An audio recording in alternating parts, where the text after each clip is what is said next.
Hi, folks. Chocolate Yoddah here, spelled Yoddah, because film studios are litigious. Welcome to another wisdom chat. I call this one Voulez-vous coucher avec moi? But before I get started, I'm very, very excited to announce that on YouTube, I am on my way to 2 million subscribers. Now, my current count is 203. Not 203,000, 200 plus another 3. But I believe that is technically on my way to 2 million.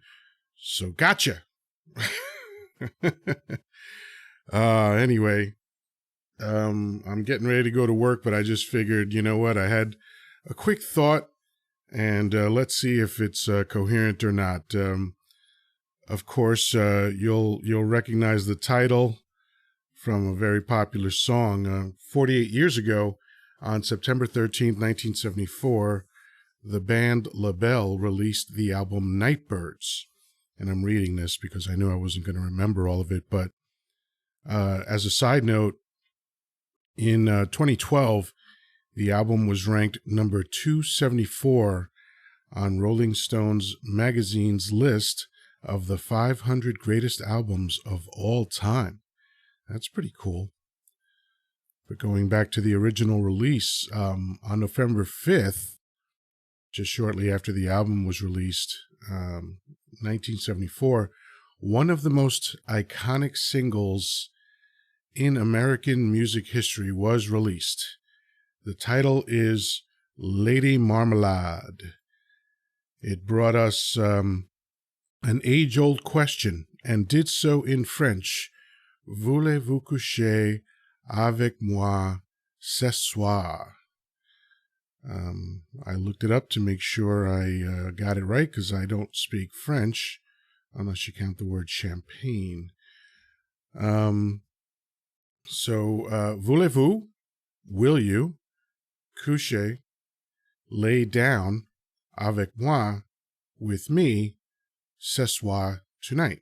Will you lay down with me tonight, which of course gets changed to will you sleep with me tonight? Sleep with me, of course, means have sex with me.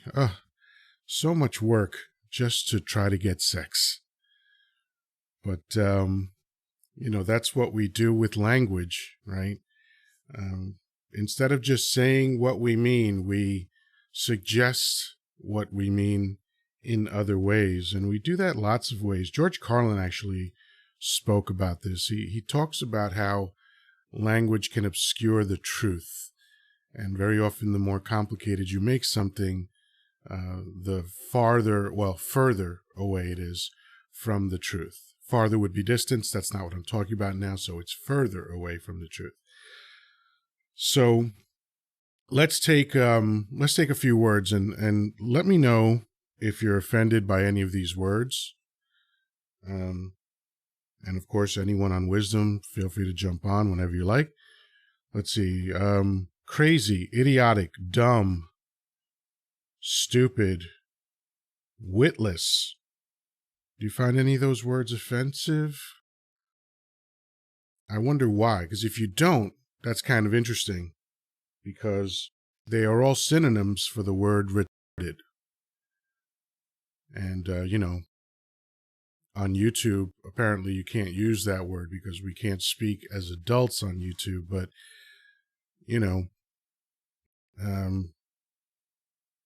why be offended by one word if you're not offended by words that mean exactly the same thing? Like on television and in any films under the R rating, you can't use the word fuck. You can use it in a PG film if you're not referring to the sex act. But here's the interesting thing, right? So that word, whose origins are kind of unknown, some people say it's an acronym for unlawful carnal knowledge. I don't know if that's necessarily true, but hey, who knows? It could be. But you can't use that word on television. But you could say fornicate. You could say make whoopee. As who was that? Bob Eubanks on the Newlywed Game. Make whoopee. Where do you like to make whoopee with your partner? But you can say that. Why can't you say the other word?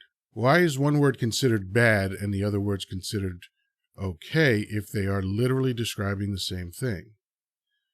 That just seems arbitrary and capricious and rather silly. And ultimately, it contributes to the infantilization of America. Like, why can't people on broadcast just talk the way they talk and let people know? I mean, we have ratings for films to let you know that, hey, there might be stuff in here that you think might not be appropriate either for yourself or for someone else, right? Why not do that with a video on YouTube and just let people say what they want and put a rating on it like, hey, not safe for work. That's the popular thing on Reddit.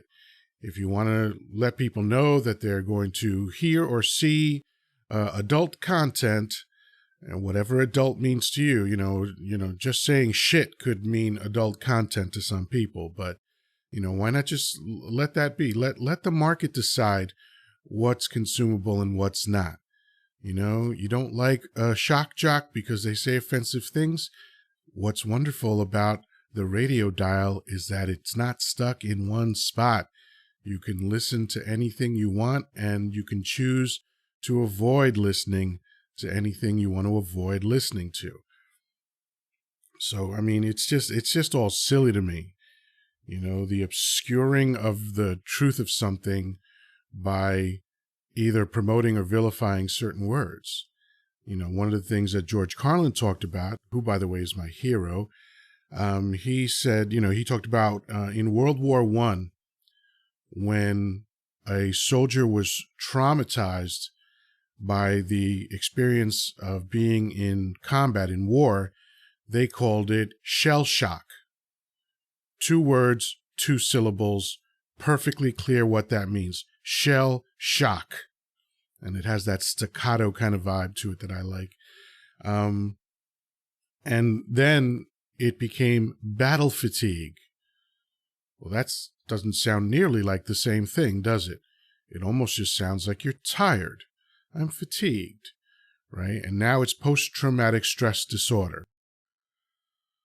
Wow, more words, more syllables, less clarity. Shell shock. I like the clarity in that. So this kind of brings me to the idea of truth and honesty. And before I continue, let me say a quick hello. People talk about, honesty. Honesty is the best policy. Maybe, unless it isn't. Why do children lie? They lie to avoid consequence. They don't want to get in trouble.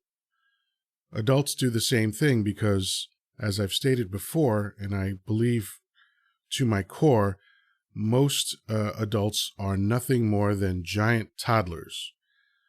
Adult, chronologically, emotionally, toddlers. We've all heard it. Women say, I want an honest man. I want an honest man. I don't think so.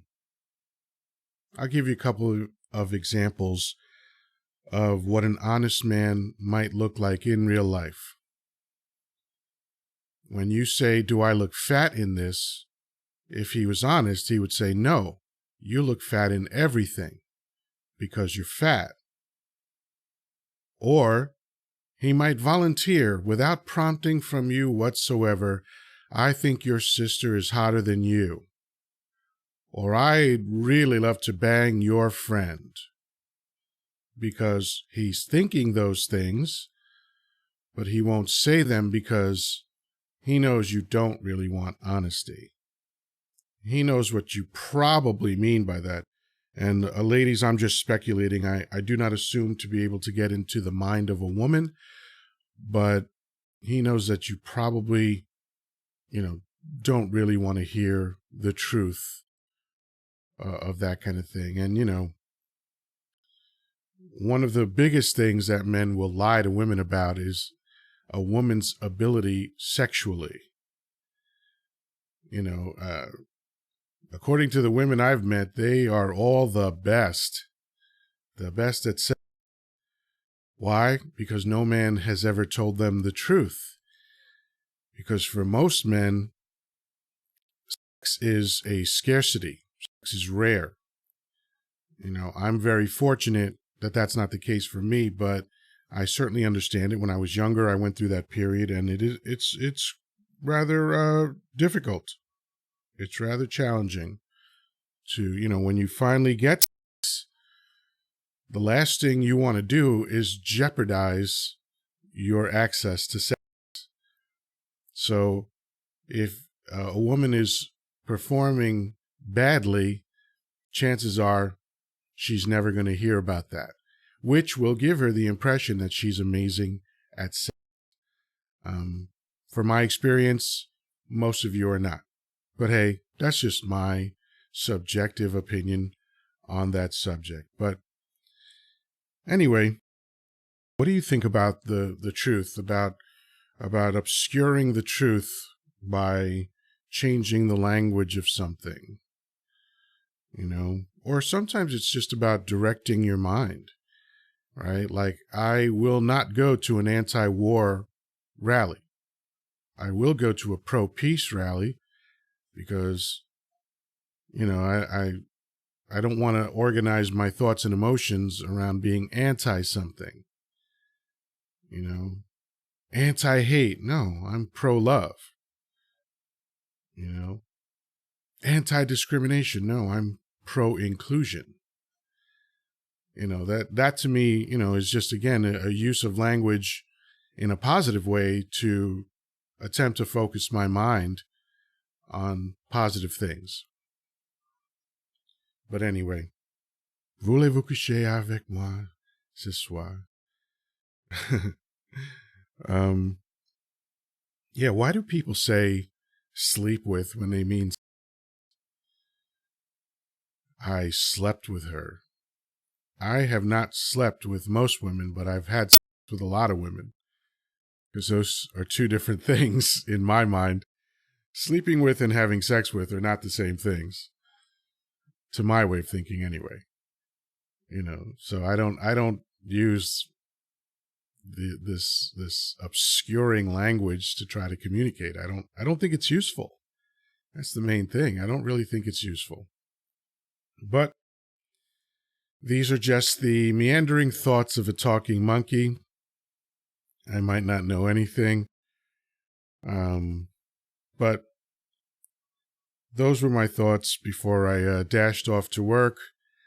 That's it for now. Peace, love, and granola. Talk to you soon.